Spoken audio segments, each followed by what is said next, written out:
Good afternoon and welcome to Upstart Live. We have a massive show for you today. I'm your host, Naim Kurt.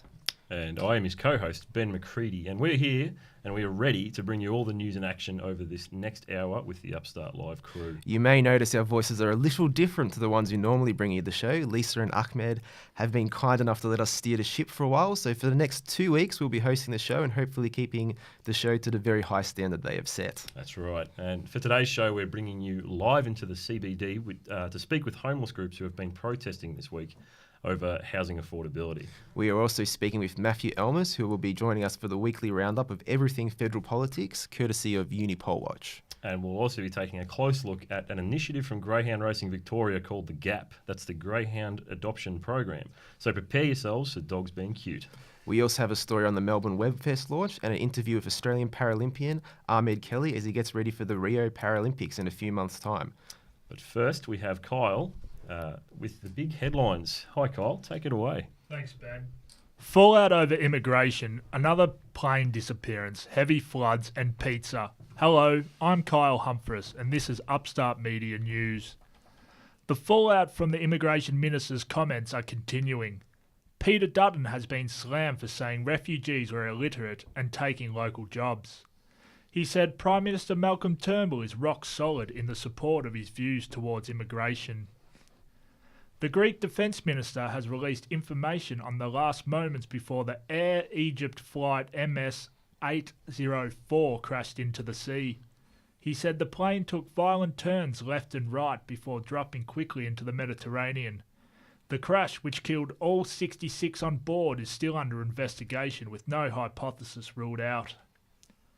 At least 37 people have died in Sri Lanka as heavy rains has caused floods and landslides. 300 millimetres of rain has fallen on the country since Saturday and 350,000 people are estimated to be affected. A convoy with opposition leader Bill Shorten was involved in a collision in the Hunter Valley last night. A woman swerved to overtake the convoy before hitting an oncoming car. The ALP leader was in Cessnock to talk about the condition of the roads. Nobody was injured in the crash. Telstra's NBN and ADSL has suffered another network failure this morning. 375,000 phone and internet customers across the country have been affected in the outage. This is the latest in a horrid 12 months for the telco giant. Naples has broken a Guinness World Record. The Italian city has made the world's longest pizza. It measures in at 3 kilometres and took 100 chefs 11 hours to make. In weather, it will be overcast all day today in Melbourne with a top of 17 degrees. The weekend will be the same with tops of 19 for Saturday and 21 for Sunday. Now in sport. Steph Curry's Golden State Warriors have drawn their Western Conference playoff series after beating Oklahoma 119-91 yesterday. A third-quarter blitz from Curry saw him score 15 points in 2 minutes.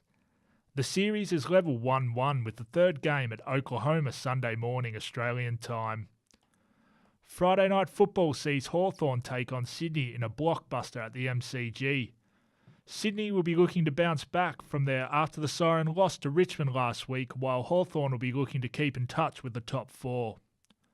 There will be a comprehensive sports wrap a bit later in the show, but now back to you, Kurt and Ben. You're listening to Upstart Live. It's 4 minutes past 1 o'clock. Now, I believe we're crossing to Sasha Doherty, who is out at City Square talking to a group of homeless protesters.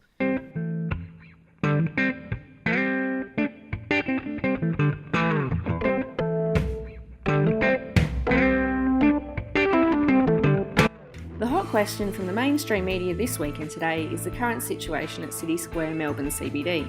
There has been a form of protesting over the last week or so that has put the serious issue of homelessness in Melbourne back on the agenda. There are a number of people that are protesting to support the permanent housing of the homeless. There's a camp set up and people have said they're taking a stand. From City Square, they say they are there to make a point about the desperation they feel on the streets of Melbourne, a place which has recently been dubbed the world's most livable city. There are vulnerable people there. Now, some have already left. They've turned over already. And I'd rather help those people who need to be in a home to get into a home and to get the health services Yeah, but they that's need. been offered and they don't want it. Yeah, but I think, you're dealing with a very difficult, vulnerable group here, some of whom have been homeless for a long time. So, look, as I say, I'm taking the advice from our service providers who are so good in working with people who are vulnerable and homeless. But at some point, we're going to have to say, look, we can let you protest there, but you can't camp there. That was Lord Mayor Robert Doyle on 3AW yesterday discussing the current situation. This started out as 30 people camping in the city square with temporary tents and sleeping bags, due to recent reports of homeless people becoming aggressive to passers-by on the streets. What started out as a request for more shelter has turned into a large protest that is exposing the trouble Melbourne has with the large number of people sleeping rough on the street each night. A protester told ABC on Monday, "We were given really no choice to do this. The police started cracking down and we couldn't sit down for more than 5 minutes without being told to move on and leave the CBD, even though the police knew we had nowhere to go," he said. So now the concern is not only the safety of the homeless and their protest, but also reports that other protesters are using this as a place to voice their own agenda. This has split the camps down the middle, and some have gone back to Enterprise Park, where they have said it is safer and a drug and alcohol-free zone. Okay, so where from here, you ask? This is a question that the Melbourne Council and the Andrews government need to answer, and fast. Though there has been solutions offered, many homeless fear it is not a long-term solution and merely a band-aid. Lisa Berg and I are heading to the scene today to see if we can find out any answers.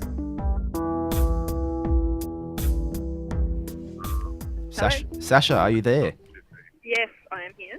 Sasha, where are you exactly at the moment? I am at the City Square with my colleague Lisa, and we're talking to John Alexander. And what's been happening at City Square at the moment? Okay, so there's been a protest. This is day 9. It's getting bigger every day. These guys are here protesting for permanent housing, better conditions. They've also been told to get off the street. So, where are they meant to go is, I guess, the big question. And the protest has been continuing since last Thursday. What's the latest at the moment? I believe there was a press conference held with the Mayor of Melbourne, Robert Doyle. Was there any information you got from that? At this stage, I haven't been on top of that, to be honest, but I have spoken to some people here about that, which it's not been a positive outcome. They are not happy. They've been served with eviction notices. There's been threats from the council at very early hours of the morning to remove their, temporary shelters. So now they have to sleep open air with no tarps. They're not allowed either. The threat of removing a kitchen that's been here for 5 years on and off feeding the homeless has also been, threatened to be removed. So I've got John here if you don't mind me having a word with him. Yeah, pass it on to John. All right. Hi, John. Thank you for joining us. Look, why City Square? Well, it is right across from Town Hall. It's an easy place for us all to meet up at, and it's also a public place. So it's right in the media's eye. And what's the hope or the outcome at day 9? Well, it's the same result that we wanted from day 1, which is to try and address and fix the problems of homelessness, as well as try and get a roof over everyone's head. And I've noticed that there's a lot of goods that have been donated. Have you had a lot of interest from the public? Oh, yeah, we've had so much support from the public. We've had people coming in, day out, telling us messages of support, even children coming from schools to give us supplies just to show us how much they support us. And just on another note, can you explain the $700,000 that the government are talking about that they've given or will give you? Well, it depends on what paper you read, because one will say 600,000, one will say 700, another will say 750. We personally, we were told it was 750,000, which is going to launch housing for an outreach program to find the people that are already here. So what's that money really for? Okay, and so day 9, how long do you think this will go on for, or how long are you guys willing to continue the protest? We have no idea how long this will go for, but we will be here however long it takes. John, thank you for joining us. Thank you very much. There you go, Kurt. Thank you very much, Sash. Is John still there? He is. Do you want to talk to him? We wanted to ask him a short question. Just what's his story about how he became No problem. homeless? All right, I'll put him on for you guys. Hello, Kurt. Hi, we were just interested in your story. Your own personal story, how did you become homeless? Well, really, it's a combination of issues, but I'd say the biggest impact would have been mental health. Yeah, and it's been such a big issue recently, mental health. We've had an Australian of the Year, Patrick McCredie, who has been really advocating in the past for mental health. Do you feel that there's enough services out there available to homeless people? From my personal experience, there is definitely not enough out there. How did your mental health issues lead to you becoming homeless? Honestly, that's a really long story, and I just wouldn't have time to get into it right now. Sorry. Not a problem, John. We might come back to that at a later date. Thank you so much for your time. Okay, beautiful. Thank you very much. You have a great day. You too. Thank you. Bye. There we have... Oh, Sasha's still on the line. Sorry, guys. I just wanted to say thanks for the interest, and we'll speak to you soon. thank you so much, Sasha. Bye. And that was Sash Doherty in Melbourne, looking at the protests surrounding the homelessness issues that have been occurring lately. So you're listening to Upstart Live. We show every Friday from 1 p.m. onwards. The time is now 1:09, and now we have a really, really big interview with Mr. Ahmed Kelly, who is sitting right across from us. Ahmed, how you doing? I'm doing really well, thank you. We should probably note that Ahmed Kelly is a Paralympian. He will be competing in Rio. He's previously competed at the London Paralympics, and he's also a La Trobe alumni as well. So, Ahmed Kelly, of course, in Australia, we love stories of the underdog in sport. We love stories of players who triumph through adversity. How have you came to be involved as a Paralympian? What's your story to getting here today? I have a quite unique story, but one that I'm being so blessed for as well, because I actually fell into sports, and I think the main purpose of me coming to Australia was to have a medical operation on my legs. That's all it was. And then once it was all fixed up and I was able to walk like everybody else, which is what I wanted to do, then I was pretty much going back to Baghdad, Iraq. So that's where I came from. You were born in Baghdad. Yeah, so right? I was born in Baghdad at a Mother Teresa orphanage, and they were fantastic what they've been able to do. But in 2000, Moira, who I call Mum now, so most of you know her, Moira Kelly, and wonderful humanitarian. She does amazing work. She got Australian of the Year, I believe. At some Yeah, point. she was, absolutely. And she's been bringing out kids from all over the world who need life-saving or life-changing operations, and she's able to do that through a charity that she was able to set up, the Children First Foundation. Now she's done everything she can for them and has moved on to create another smaller charity, and so we're quite excited about that. So that's just been a long things that on the list of things. That she's also got the Global Garden of Peace that she's trying to get up and going, which is basically trying to build a garden in Gaza. So, which is amazing because the kids in Gaza don't really have much to play around with. So that's one of her projects. But anyway, so it sounds like quite a project. Yeah, it's a huge project, and what she's been able to do is just quite extraordinary. She's been able to get a lot of people behind her to make it happen, which is great. So still got a long way to go, but she's quite hopeful that it'll do well. So basically, bringing myself out as well as my brother Emmanuel, as most of you would know, who was in the 2011 X Factor. So he loves his singing and wants to pursue that as a career. So he's doing well. He's still got a long way to go, but he'll get there eventually, which is great. That's such a huge difference between you and your brother. Like you've gone professional sports, he's gone professional entertainment. I know, and I guess there's no competition between us that way. So yeah, which is a good thing. But no, I try and have some sort of singing talents here and there, but nothing as good as his. But I focus on the pool more. Ahmed, if I could ask, how did you get involved in swimming specifically in that sport?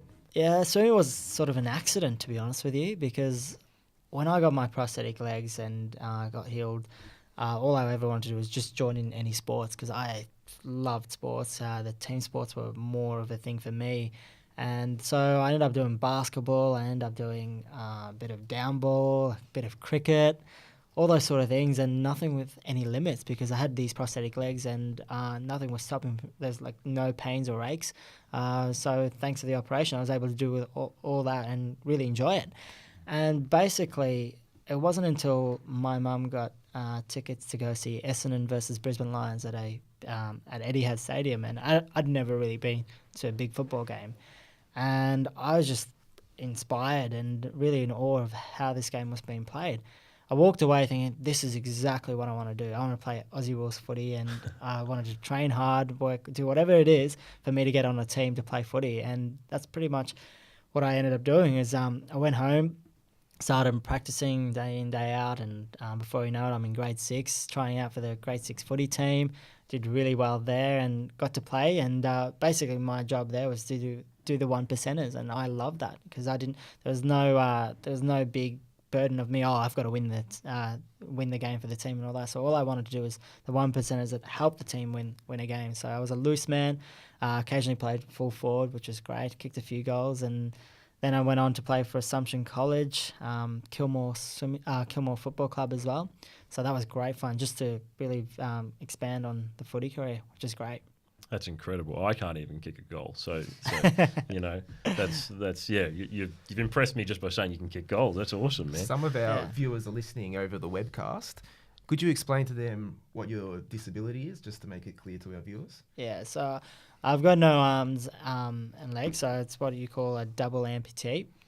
And basically, I've got prosthetic legs, but don't have any prosthetic arms because I pretty much do everything without the arms, which is great. So that's by choice. That's by choice, yeah, because I pretty much do everything, and I've learned to adapt as well to whatever the situation was, whatever really the challenge is thrown at me. So I know it's a lot of patience, and you have to be quite determined as well.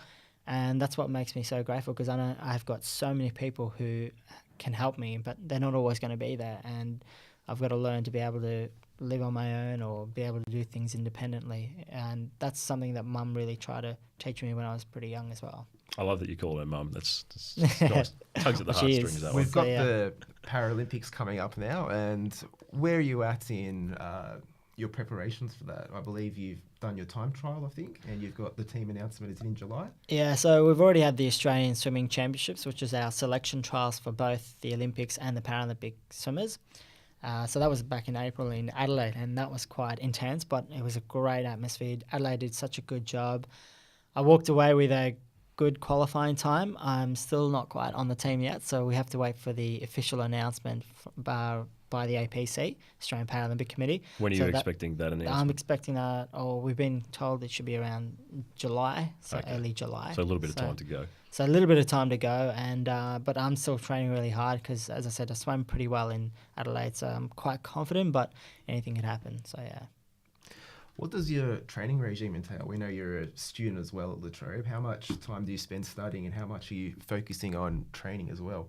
Well, that's a great question because swimming is not going to be forever, and you got to think of what you're going to do after your sporting career. So for me, I've always had a great interest in sports, and I still want to be part of it even after I retire from swimming. God knows when that will be, but it won't be any time soon yet. But basically what I want to try and do is take academically serious. So at La Trobe, I do it part-time because if you do things, for instance, if you do full-time study, trying to do full-time training, you're going to end up going crazy. And in terms of lots of stress, in terms of... You need to have a proper life balance, don't you? You do. And basically, you end up doing well in one thing and not the other. And that's not who I am. I want to try and do as best as I can on both fields. And the only way to do that is to buy some time. So I do study part-time, swimming full-time. And then when swimming doesn't require a lot of demand from me, you take up study full-time and put sports second. So at the moment, you're...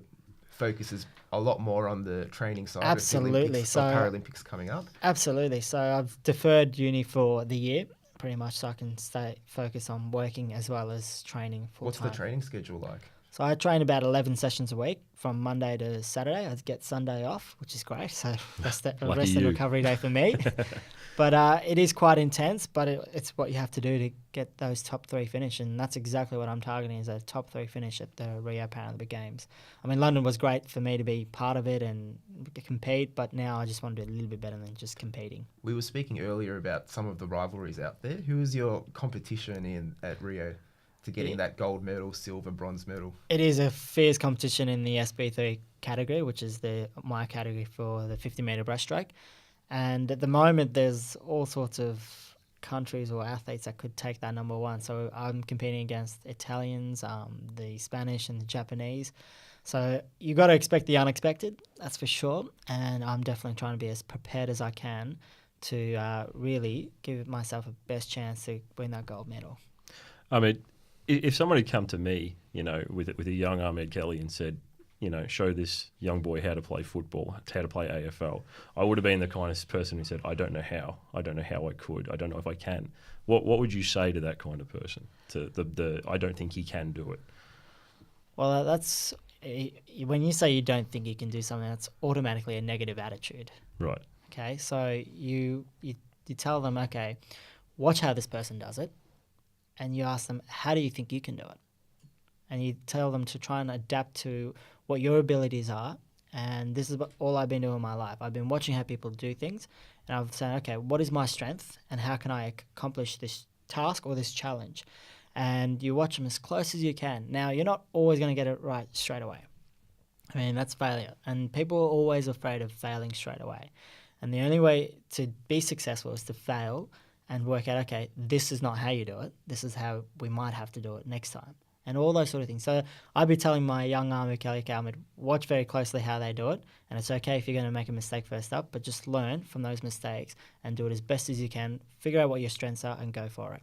I've read a lot that your inspiration really is for your 2 sisters, to show them the way of how you can achieve anything you want to be. I want the girls who are amazing, and what they've been able to overcome in the last few years, it's unreal. But now that if they do look up to me, and I think they do, you've got 2 famous sisters as well. I know, Trish and Krishy. Yeah, so you would have all known Trishna and Krishna from their big separation in 2009. I mean, they've had a lot of operations prior to that. They were conjoined twins. Yeah, they're previously conjoined twins, and they've had a lot of operations prior to that massive one that you all know about, the big marathon that actually ended up separating the girls. But what they've been able to achieve from that operation is unreal right now. So we've got Krishna going to school, and we've got Trish also going to school, which is fantastic. Both girls are doing swimming. Trishna is doing a bit of tennis, so there's this bit of sport in her life as well.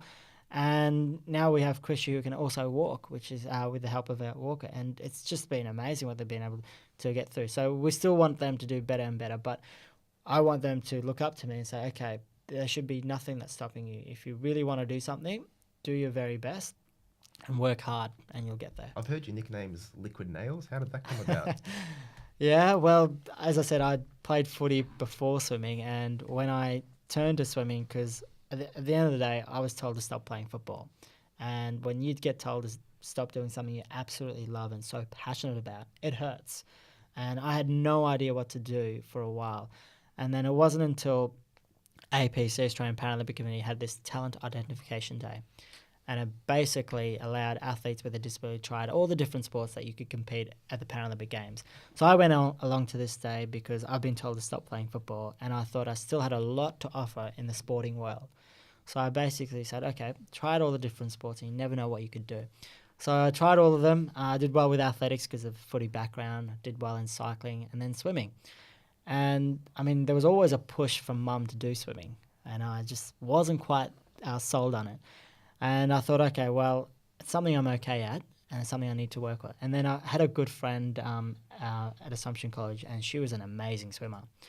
And some of them would know her as Tamara, and she was so good that you drew some inspiration from that. So I thought, okay, I'll take on swimming and get to learn from the best at that time. And because I changed to swimming, all my friends called me Liquid Nails, because when I was nails at the football club, went in as hard as nails.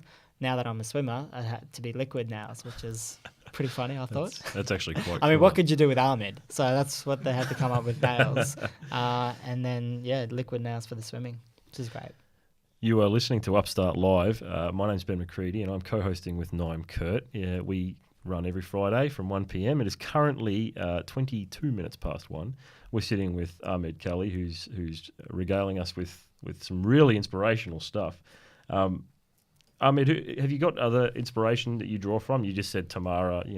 Who else inspires you whilst you inspire everyone else? Yeah, so Tamara was in the early days of starting swimming, but now I've been able to draw inspiration from my mum, who does an amazing work as well.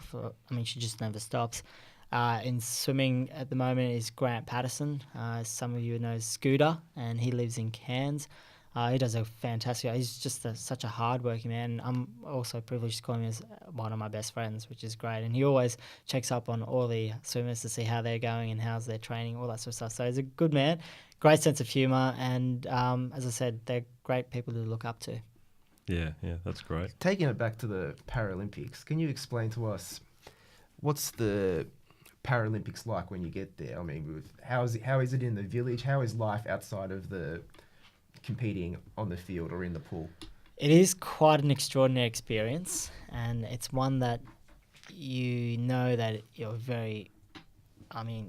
it's hard to really describe what the feeling is, but you're like, wow, all this hard work, and then you get to enjoy this amazing competition. And it's not over, you still got to do the work, but it's just an amazing feeling to walk in there. You got all sorts of different athletes, all different disabilities, and we've all had to work hard to get there. No one's just there by luck. How's the camaraderie in the camp?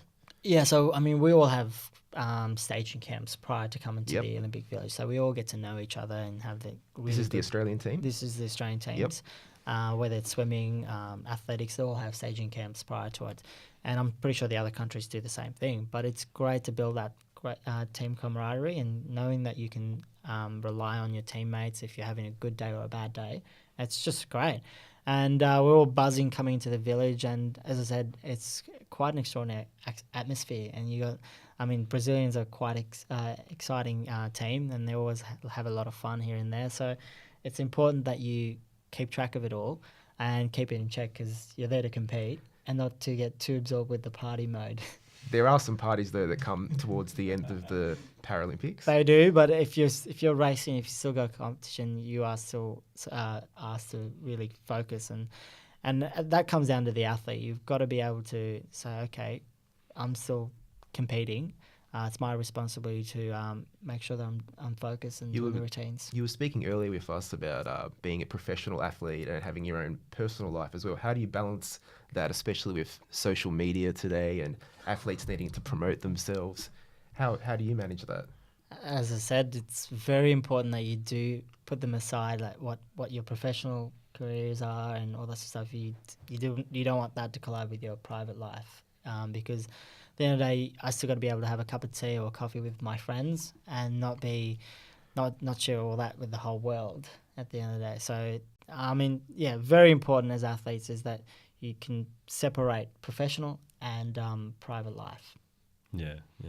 Well, speaking of the time management, we are unfortunately operating on a very limited schedule. But look, it's been absolutely great having you here, Ahmed. Thanks, Ben. No, it's been good to be on the show, and thanks for having me. Yeah. We finally got around to getting you on. It's been a several month-long endeavour at this point, I believe. So my apologies for that. It's Not been quite hectic. I think it was our We end. wish you all the best for the Paralympics. I'm sure everyone here at La Trobe and Australia is wishing you the best, and we hope you get a medal for yourself and for the country. Well, thank you so much, and thanks to all the listeners, and hopefully you can get on board with the Paralympics, and you can watch it on Channel 7 from September 7, so it's not too far away. It's about 110 days away, so keep track on that. We'll mark it down in our diaries, definitely. Good on you. Thank you. Awesome. Thanks so much, Ahmed.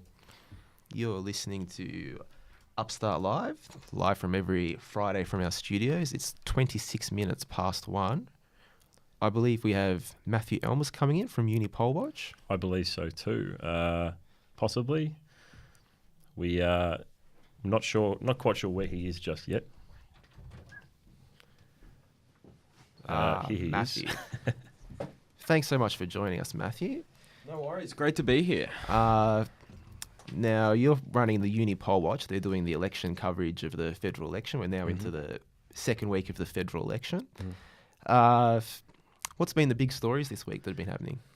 Well, this week's actually been pretty interesting. So we've had David Feeney come out with a lot of issues in relation to the fact that he owns 4 properties and that he negatively gears one of them, and that even that one of them wasn't declared. So that's been in the wider media.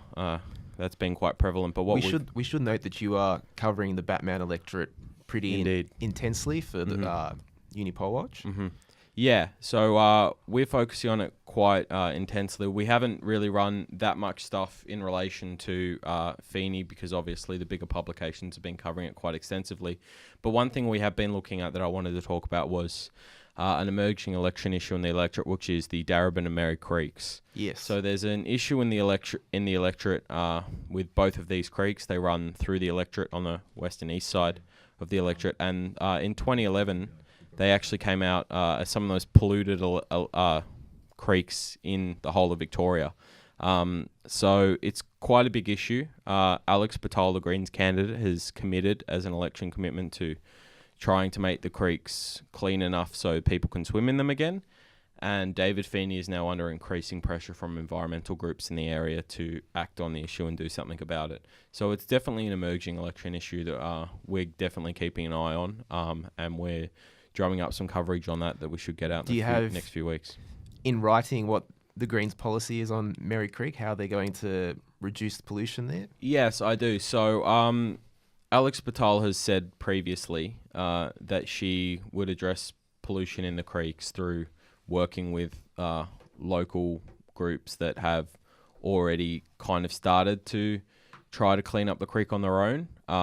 But through the Greens' wider policy, she said that she will advocate for more funding to go to environmental bodies at a federal level that will trickle down, I guess. We know Batman is one of these kind of non-traditional battlegrounds where it's turning out to be a battle between Labor and the Greens Party rather than a traditional Labor-Liberal battle.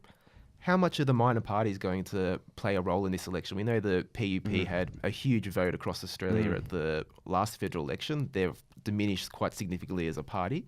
Yeah.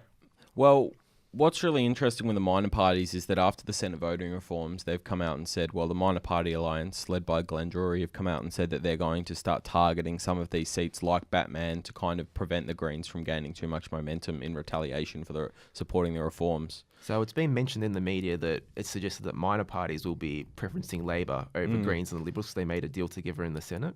Yeah, so... do you have any evidence of that? Well, so the minor parties we've talked to so far, it's actually very interesting, especially the Sex Party, who are a really good example of what might happen in Batman. They're a pretty significant party in that electorate as far as the minor parties go, especially now that Palmer United's kind of disbanded a bit. They've actually said they haven't really decided on their preferencing yet.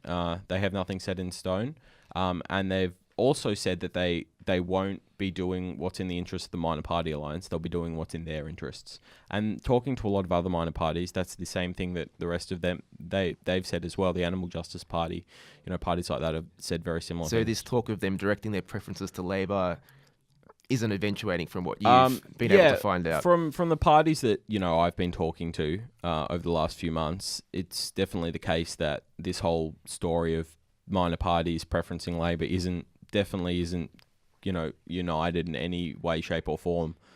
How much do you think this controversy with David Feeney having is a couple of extra investment properties, how much will that play out and affect the Batman outcome? Yeah, well, what's interesting about Batman is that when we've been looking at the data in the last few weeks, is that in the south part of the electorate, the people who are earning more money every week are actually voting Green, and the people in the north are voting Labor. Far north, it's all Labor, exactly. and far south, it's Greens, and it's kind of that Bell Street divide. Yeah, the Bell Street divide, and actually we've actually drawn up a few charts in the last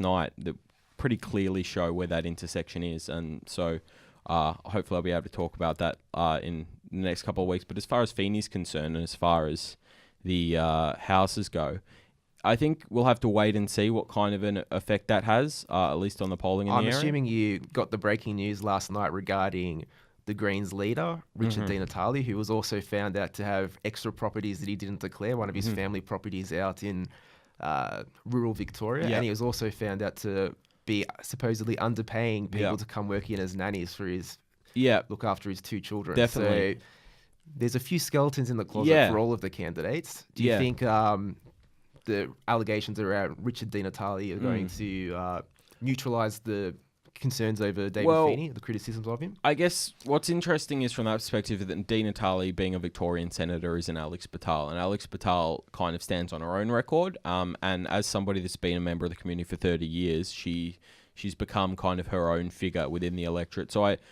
I think whilst the Green vote will definitely, especially if what has been said about Di Natale in relation to him underpaying workers, I think it was something like $150 a week. Yes. If that turns out to be true, if that's corroborated, then I think that might definitely hurt the Greens vote. But I think it'll have less of an impact on the electorate of Batman than David Feeney, who is the personal MP for that seat, not declaring things and negatively gearing properties. Just finally, there was some breaking news last night as well about raids being conducted on certain ALP staffers in Victoria. What's your opinion on that, and how do you think that's going to play out over the next few weeks? Yeah, the well- raids were conducted as well about NBN documents being... Yeah, it's quite interesting. Malcolm Turnbull's come out this morning and he's kind of stressed the independence of the AFP. Labor have come out and kind of tried to purvey it out as a bit of a stitch-up job, but it'll. I think these kind of things are early on in the campaign. It'll be very difficult to see them really carrying too much weight forward. These things will blow over in the next few weeks. I don't think 4 or 5 weeks out from the campaign, or 6 weeks, kind of we're coming into the 5 weeks now, is long enough that kind of stuff will tail off and we'll start getting more policy announcements in the next month that will start dominating the rhetoric. So I don't think it'll hurt them too much. I think more important for them is the concerns that in their party over asylum seekers and things like that'll continue to dog them. So, Yeah. Oh, there you go. So that was the, what do we call it? The Unipoll Watch with Matt Olmos. Thank you for coming in, Matt. no, thank you for having me. Anytime. You're listening to Upstart Live. We're live every Friday from our studios starting at 1 p.m. It's now 26 minutes to 2. I'm Naim Kurt, and this is... And I'm Ben McCredie. And next up, we have a bit of an interesting story about greyhound adoption, I think, Kurt, don't we? Greyhound adoption, yes. I think Matthew Coburn has put through a story on greyhound adoption, which is an initiative created to house greyhounds that are no longer suitable for racing and as a way to combat the issues of dogs being destroyed after their racing careers are over. Matthew Coburn, who, by the way, is our technical operator, brings us this story. Greyhound Racing Victoria, and we've been set up to look after greyhounds that are not suitable for racing. So dogs that aren't fast enough, or they're retired, or dogs like this puppy who've got something wrong with them. So we look after them and find new homes for them. So a lot of people, when they go to the pound, they don't really know what in a dog. moment. Recently in the media, greyhound racing hasn't got the best rap. With scandals such as the live baiting, the industry recently has been slandered. However, today we're here to see a different side of this story. We are here at Greyhound Adoption Programme's biggest day in history, where over 70 ex-race greyhounds are here to find a new home. With all those wagging tails in one place, it's going to be hard not to pick one up myself. Let's go have a look inside. So what the Greyhound Adoption Programme is, we're a department of Greyhound Racing Victoria, and we've been set up to look after greyhounds that are not suitable for racing. So dogs that aren't fast enough, or they're retired, or dogs like this puppy who've got something wrong with them. So we look after them and find new homes for them. So a lot of people, when they go to the pound, they don't really know what dog they're getting, whereas GAP always makes sure that the dog that you take home is hopefully going to be perfect for you. We ask questions like what other animals they've got, if they've got young children, if they've got a cat, if they work full time, and then because we get to know our dogs, we see which is the most appropriate dog for that home. Would you mind just telling us who we have here? Okay, we've got Cuddles and Hugs and Buddy. Is there any reason the puppies are in the program? They have a few little health issues, but nothing major. So they've just come in and they're ready to go be adopted by home.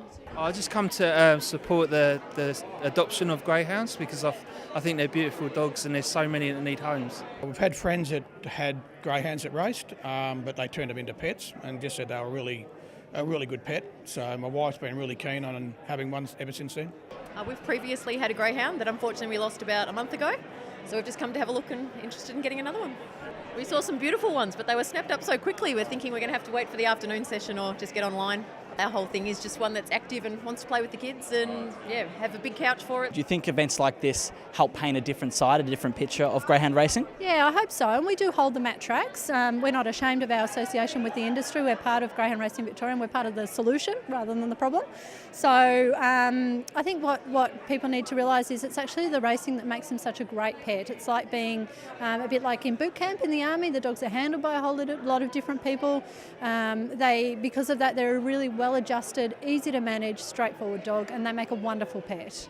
I personally don't follow greyhound racing. I like them as dogs and pets, and I think they need as much help as they can, and I think it's down to the racing industry. So if this can do good, then I'm all for it. As long as the animals, I think, enjoy it, who knows? I think the owners probably know better than we do if they're enjoying doing their work. That's my opinion. I think there's nothing wrong with it. As long as they get treated right, that's the main thing. Amongst all the dogs up for adoption today, one was found that hit a little bit closer to home. My own ex-racing greyhound, Shaz, was up for adoption, and we managed to track down her new owner, Alan, and asked him why he picked Shaz. We just looked on the website first and had a look through a lot of the dogs, and she appealed to us, and the first dog we walked up to, and we said yes. What's the home life situation going to be for Shaz? Have you got any other dogs, or do you have a bed for her already? Haven't got a bed for her because we weren't sure if we're going to get a dog today, but we have another dog which is a Cavalier, so we believe she's pretty placid, and then they'll join in and have a lot of fun. It's lovely to meet her new owners and see that she is going to a good home. Out of all 70 greyhounds, each one was adopted to a new home today, making the day a success and adding a new member to many families. This has been Matt Coburn for Upstart Live. And that was our Greyhound Adoption Programme story, presented by Matthew Coburn, again, who is our technical operator. You are listening to Upstart Live, streaming out of La Trobe University every Friday. It's currently 20 minutes to 2. And coming up, we have a story about the Melbourne Webfest and also our Upstart segment with Rudy Edsel. You can follow us at Upstart Magazine on Twitter, so please go ahead and do that. That's always fun. But right now, we are here to talk about the Melbourne Webfest, which has been running annually since 2013, and 2016 is shaping up to be its biggest year yet. Late last week was the Webfest launch party, which announced the festival's award nominees. Marilena Dahlmann has the story. The launch event for the Melbourne Webfest kicked off late last week, and Ben and I got to head into the Jasper Hotel in Melbourne's CBD. The event was run by festival director Steiner Ellingston and used to showcase the web series that were being nominated for the 2016 Melbourne Webfest Awards, which runs in July.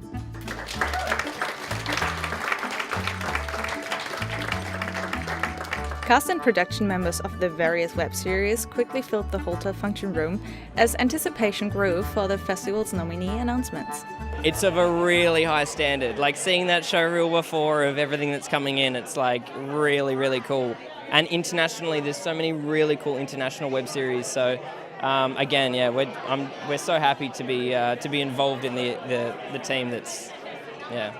Yeah, so it's normally Melbourne Webfest makes something to sort of introduce the whole the Webfest, and this year they're doing their own web series. So yeah, that's what I'm doing, and I'll be playing the main character. So you're enjoying the evening? I'm having a fantastic time, and Melbourne Webfest and everyone involved is putting on an awesome night, and everyone seems to be having a really good time. The beautiful high heels, you have to have a look at those high heels. They're awesome. I love them. Very sweet. Mr. Ellingston said that preparations for the festival began in January, closely followed by an internship program that began in March. We've got a relationship with La Trobe University, got an understanding, a partnership and a relationship with them where we take on board 15 interns every year. So those interns are working in 3 different groups in our organisation, and a video production team, a PR team and a communications team. So it's the sort of the firm belief that if you bring people in from different walks of life as they're, establishing themselves as professionals, they get a sense of what it means to work together for a common good kind of thing, and actually understand that they rely on each other in their future professional lives, which I think is really, really important. Melbourne Webfest interns were easily recognizable by their matching attire. I managed to get some sneaky interviews with them to find out how working for the Melbourne Webfest has been. This is your work for tonight, just press tweeting and pretty much. doing hashtags. Tweeting and now deleting a tweet because I forgot to put the image attached to the tweet. Dom, what are you doing here? So I'm on the communications team for the Melbourne Webfest, and tonight is the launch where we announce which series have been selected. Awesome. What are those cards for? Free drink tickets. So this is your job tonight, so handling out the tickets and stuff? Whatever they need us to do. We're PR interns, so we do our jobs here and there, but our main job is to get this. So what is your personal challenge? How many tweets do you want to post tonight? Oh, geez. I don't know. I've been thinking one every 5 minutes, but I don't know. I feel like if I was doing Facebook, I could just do three Facebook posts and then I'd just be done. But with Twitter, I kind of have to stand here awkwardly and just be like, oh, I got to keep going. But, you know, it's good, it's challenging, it's fun. What are you doing tonight? Just helping out with the PR and checking people in and making sure people find their way. What can we expect for tonight, like on social media? Lots of tweets, lots of Snapchats and stuff? Yeah, we'll be everywhere. So Instagram, Twitter, Snapchat, which is a new one this year. And we're also going live on Facebook. Woo, live. Yes. I'm nervous. I've never used it before, but we'll find out. How was it organizing the whole event tonight? There's a lot of lead up into this event. Not so much the event planning, but choosing the series, because we had a record number of 230 submissions this year, which we cut down to 55 official selections and 10 spotlight series. So that was some intense binge watching of series. Interns for the festival perform various operation roles such as PR, marketing, communication, and video production. It is a great opportunity for interns to get behind the scenes experience with an internationally recognized media organization and event. The festival runs for 3 days at the beginning of July, and the whole team are eager to see their efforts come to fruition. I hope everyone else celebrates with us. High five. Oh yeah. There we go. Thanks. It was a bit of a weak. High fives all round. Yeah, why not? Don't leave them hanging. That was way better. One here. This has been Marilena Dahlmann and Ben McCredie for Upstart Live. And to the audience. And that was Marilena Dahlmann with her story on the Melbourne Webfest. You're listening to Upstart live from Latrobe every Friday. It is 15 minutes to 2. I'm your host, Naim Kurt, and this is Ben McCredie. And now we are turning to our editor, Rudy Edsel, who is the editor of Upstart magazine. He will come to give us an update on some of the big stories him and his team have covered lately this week. Rudy, welcome to the show. Hi, Naim. It's nice to be here in the Upstart bunker on this lovely Friday afternoon. What's the first story that we were going to talk about today?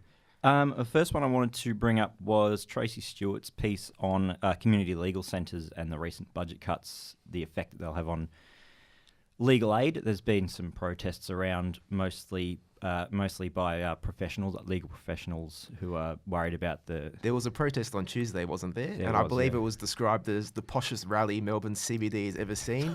Pearls, barrister robes, and wigs mingled with suits and heels. Well, I mean, if you're getting protests from the upper classes like that, perhaps that suggests that there is a real social issue at hand. Trouble. Yeah. So that protest was led by the Supreme Court Justice, retired Supreme Court Justice Betty King, and Tracy Stewart's story. Did she talk to Betty King? Well, she didn't talk directly to Betty King, but she did get some quotes from when she addressed the crowd. And what was their protest about exactly? Well, about the funding cuts to legal aid across the federal funding cuts.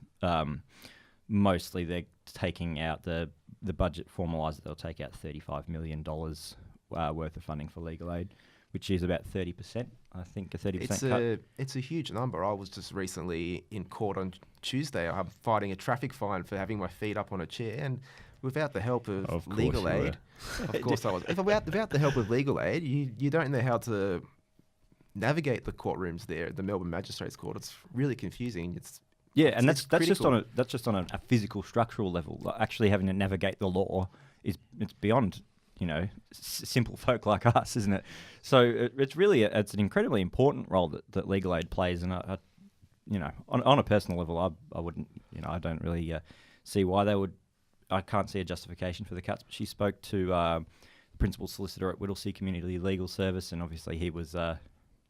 Didn't want the cuts, and the Greens, they've... We are in the middle of an election campaign, so what are the major parties saying? Obviously, the Liberals, the Nationals, the Coalition have cut funding. What is Labor and the Greens saying? The Greens, they strongly detest that, and Bill Shorten said in his budget reply that he would put the funding straight back. Fantastic. If they were to get elected. There we go. What's our second story that we've got? Kate Kelly went to La Trobe's own panel on sexual violence last week. And she published a pretty powerful story about sex assault on Australian campuses. It was originally called Australia's Dark Secret, but I couldn't fit that in the heading, so I had to chop the characters down a touch. But so she spoke to quite a few people there. She spoke to David Morrison was there. She spoke to Dr. Nicola Henry. She spoke to Heidi LaPaglia, who's the National Union of Students Women's Officer, and they've done their own. They're actually the only body that collates stats on campus sexual assault, and they've found from their studies that 27% of Aussie uni students have experienced sexual assault while enrolled at university, which 27%. 27%. It's 27%, but that 27% isn't on campus. That's just whilst they're at university. Whilst enrolled in uni. But of course, we know as students, we've got so many friends at university, and even outside of university, we're still hanging out with people at university. And there was quite a harrowing story, I think, with someone she interviewed under the name Rebecca King, who unfortunately was coerced into sexual encounter with another couple. And even though she said no, she didn't want things to happen, sort of unsafe sex practices were conducted. And it really highlights the difficulty we have with this issue. Harrowing is a good word for that. That was really tough to read, wasn't it? Yeah. And yeah, it's a massive problem. The NUS, Heidi LaPaglia, the women's officer, her exact words are that enough is definitely not being done by universities, and there was a report, a slated report shelved quietly that was meant to take in all of Australia's top 8 universities, and that was sort of like quietly put to one side. We did have a big interview with John Jewell last week, and he did say that the university, one of the big things the NUS wants to do is get better lighting around campuses, so people late at night can't be preyed upon by people who might want to commit a sexual assault. And he said he was going to take that on notice about when La Trobe was going to install better lighting. Has anyone from the Upstart team followed that up? No, not yet. We've we had quite a lot of work to come out of that John Dewar story. It was an excellent interview. No, thank you very much. What's the final story we're talking about today? Well, Ben Kazupi did a this is a bit lighter than the other two subjects. Ben Kazupi did a profile on Nadine Rabar. She is she's the media manager at Northern Territory AFL. She's an East Essendon Districts Footy League umpire. She's a former La Trobe student as well, we should note. She's a former La Trobe student, yep. She's a published novelist. I mean, if you read this article, you'll think that she's got 8 days a week to everyone else's 7. The woman is ridiculous in her output. Speaking of this article, just props to Ben Kazupi for the writing on this article, because it's fantastic. We were reading through it before the show, and it's a beautifully written article. He's got a flair for writing there. Yeah. As editor, I'll get Ben Kazupi's pieces and shed a tear of joy that I don't have to do any work to them. I think I've maybe edited 5 words he's written all semester. The bloke is just outrageous. But she's got a remarkable life story. She gave a speech when she was, I think, 16. That was so well received by her school that they published it in some kind of newsletter, and then it was read by a publisher, and the publisher offered her a book deal, the day before her Year 12 politics exam. While she was in high school. While she was in high school. So at the age of 19 or 20, she'd published her book called Jayana, Best and Fairest, which was sort of like loosely autobiographical about a Lebanese Muslim woman who wants to play footy but faces cultural barriers and all that sort of stuff. And yeah, now she's moved on to umpiring, being the media manager at the EDFL. She's been a multicultural ambassador for the AFL, and she just goes and goes and goes. And I think you should remember the name Nadine Rabar, because she will be a very high up executive in footy at some stage in her life. Yeah, apparently that's her plans. Look, thank you so much for coming on the show, Rudy. Everyone listening at home, go check out Upstart magazine and all the great articles that they're writing over there. That was just a taste of what they have to offer. So thank you very much, Rudy, for coming on the show. You're listening to Upstart Live. We're 8 minutes to 2. And now coming into the studio, we have Toby and Kyle, who will give us the sports wrap-up. How are my boys going, the North Melbourne Kangaroos? We're 8-0 at the moment on the ladder. We're going to win another match this week and take it to 9-0? Against the informed Carlton Blues, and you've copped a few injuries. I think it'll be an interesting one to watch there, Kurt. We do have a few injuries. Our tagger, Ben Jacobs, is down. We've got Wells out. Sean Higgins. Sean Higgins as well. But can we get over the Blues? You should. You're only as good as your last half. Last half. Oof. Yeah, well, last only as half good was as your horrible last half. against Essendon. Bad luck. We'll keep it with the AFL, who are going to keep the controversial set shot countdown clock for the rest of the 2016 season. But they've made 2 major changes aimed at reducing deliberate time wasting. The shot clock will not be displayed in the final 2 minutes of each quarter. If an umpire believes a player is deliberately time wasting, they'll now have the power to call them to play on. Controversy arose 2 weeks ago when North Melbourne's Mason Wood watched the clock count down near the end of their game against St Kilda. This is what the football operations manager of the AFL, Mark Evans, had to say yesterday on SEN.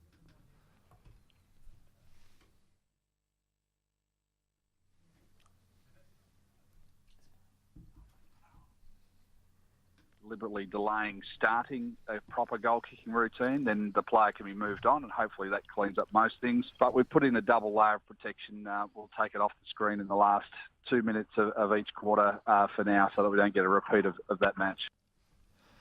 Hawthorn star Jared Ruffhead is facing another battle with cancer after scans revealed a melanoma had returned and spread internally.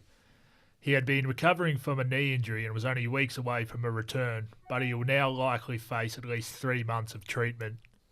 Ruffhead last year had a melanoma removed from his lip but recovered to play in Hawthorn's premiership. Hawks teammate Jordan Lewis described the news as extremely serious and talked about the difficulty his side faced ahead of their clash against Sydney tonight. As harsh as it is, you just got to move on in a way, and I think Ruffy would want that, and you've just got to what has happened, and we've just got to beat it. Jared Hayne this week made the shock announcement that he was leaving the San Francisco 49ers and quitting the NFL. Hayne only decided to pursue a career in the NFL in October 2014. Instead, he wants to join the Fiji Rugby Sevens side at the upcoming Rio Olympics. He was not named in Fiji's preliminary squad for this weekend's London Sevens tournament, but he is in training in London with the side. And of course, Kyle, the biggest question for him is what will he do after the Olympics? And there's a number of NRL sides that are reported to be chasing the former Dally M medalist. So far, Gold Coast, St George, Newcastle and the West Tigers have all announced their interest. I think that'll be a pretty hotly sought after signature. Yeah, it will be. I've got no idea what he's going to do. Pretty unpredictable at the moment. But now to the NBA, where defending champions, the Golden State Warriors, have bounced back to win their Western Conference Final Series against Oklahoma at 1 apiece. MVP Steph Curry was on form as he scored 28 points to lead his side to a 118-91 victory yesterday. Curry looking for a shot, fires, yes, it's a three. Just under 3 left here in the third. Oh, beautiful backdoor feed. Curry able to shake loose, took it on the bounce. He has 28. In the Eastern Conference Finals, the Cleveland Cavaliers have taken a 2-0 series lead against the Toronto Raptors, winning 115-84 in Cleveland. Kyle Lowry's poor playoff form for the Raptors continued, while LeBron James recorded a triple-double with 23 points, 11 assists and 11 rebounds.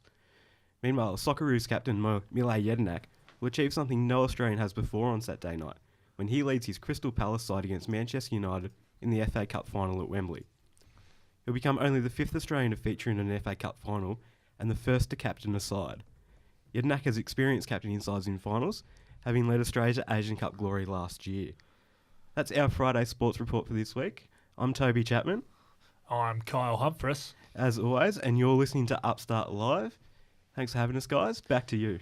Thank you, Toby. Thank you, Kyle. That's right. You are listening to Upstart Live. That was our sports segment coming out of La Trobe University every Friday. 3 minutes to 2. We're going to have to finish off the show. We've got Alana coming in to do the What the What segment.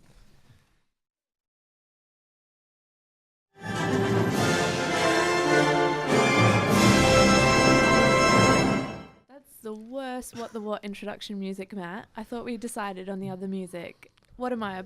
It sounds like I'm a politician. You should just be glad. Rolling up.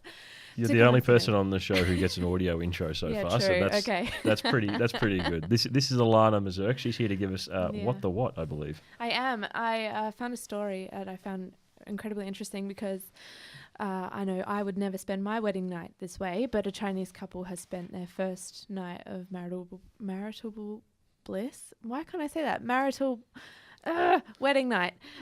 Transcribing the Communist Party's 17,000-word constitution as a part of a campaign designed to shore up support for their president, Xi Jinping. I think that's how you say it. Anyway. But, I mean, can you imagine being like, okay, we've had the best day, we're a little bit tipsy, we'll go back to the hotel room and write up a 17,000-word constitution.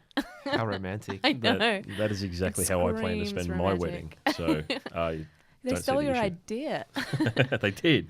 It's just like, it's crazy because it's a part of the Chinese Communist Party constitution, and it's a new initiative launched March this year for the National Education Campaign. I just don't think you should put people's private lives into your national campaign. Yeah, it's a bit rude, bit rough. I hesitate to say that tends to be some of the features of more communistic. Australia. Yeah. Speaking of Australia, I'm not sure if you watched the news last night, but two best friends, both in their 70s, were up crabbing in Darwin, which is dangerous anyway. Why are you in Darwin? When their boat was nudged by the saltwater crocodile and it capsized. Unfortunately, one of the men drowned, but the other man, who, like I said, was 72, Ray McCummer, he took shelter among the mangroves and battled multiple crocodiles with spanners. What? That's amazing. Spanners. Like he had spanners in his little dinghy in his boat and fought off. It's like something out of an action film. Yeah. I actually read this story. I believe it was also spark plugs as well. Spark plugs, yeah. Exactly right. Listen, we'll have to end it there. Thank you so much, Alana, for giving us... been another jam-packed episode. We can't fit everything in. I know. Time is our enemy. So thank you, everyone, for listening at home. And thank you, Alana, for coming in and telling us what is happening. This has been Upstart Live. I'm Ben McCredie. And I'm Naim Kurt. Don't forget to tune in to next week where we'll have stories on ADHD and the pay gap. Beautiful. Thank you.